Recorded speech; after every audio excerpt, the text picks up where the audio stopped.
News super one, सत्याचा बुलंद आवाज। अशाच ताज्या महत्त्वपूर्ण घडामोडी बघण्यासाठी सबस्क्राइब करा न्यूज सुपर वन।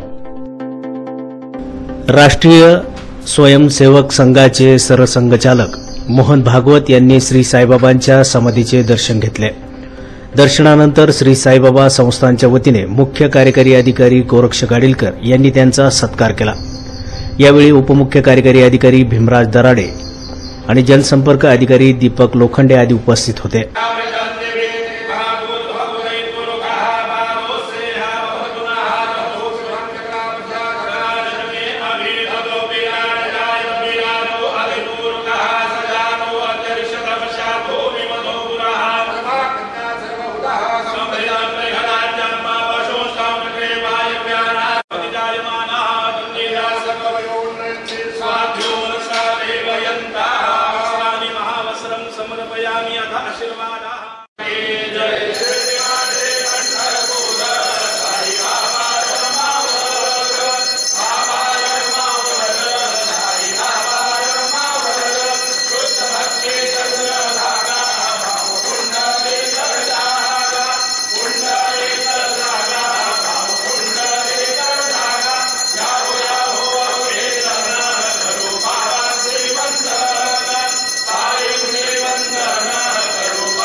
राष्ट्रीय स्वयंसेवक संघाचे सरसंघचालक मोहन भागवत यांनी श्री साईबाबांच्या समाधीचे दर्शन घेतल्यानंतर तेथील शेरेबुकात अभिप्राय नोंदवला।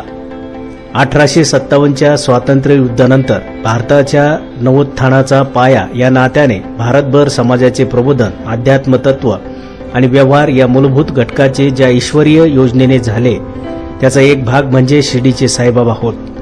देह त्यागानंतरही त्यांची तपस्या अनेकांना पथदर्शक ठरते ही प्रचिती आहे। अशा श्री साईबाबांच्या समाधी मंदिराचा नित्य कार्यविकास आणि त्याचे नित्य उत्तम व्यवस्थापन करणाऱ्या सर्व कार्यकर्ता मंडळीचे मनापासून कृतज्ञतापूर्वक धन्यवाद असा अभिप्राय त्यांनी यावेळी शेरेबुकात नोंदवला। दर्शनानंतर श्री साईबाबा संस्थानच्या वतीने मुख्य कार्यकारी अधिकारी गोरक्ष गाडीलकर यांनी त्यांचा सत्कार केला। यावेळी उपमुख्य कार्यकारी अधिकारी भीमराज दराडे, जनसंपर्क अधिकारी दीपक लोखंडे आदी मान्यवर उपस्थित होते। न्यूज सुपर वन साठी राजेंद्र दुंबळे, शिर्डी।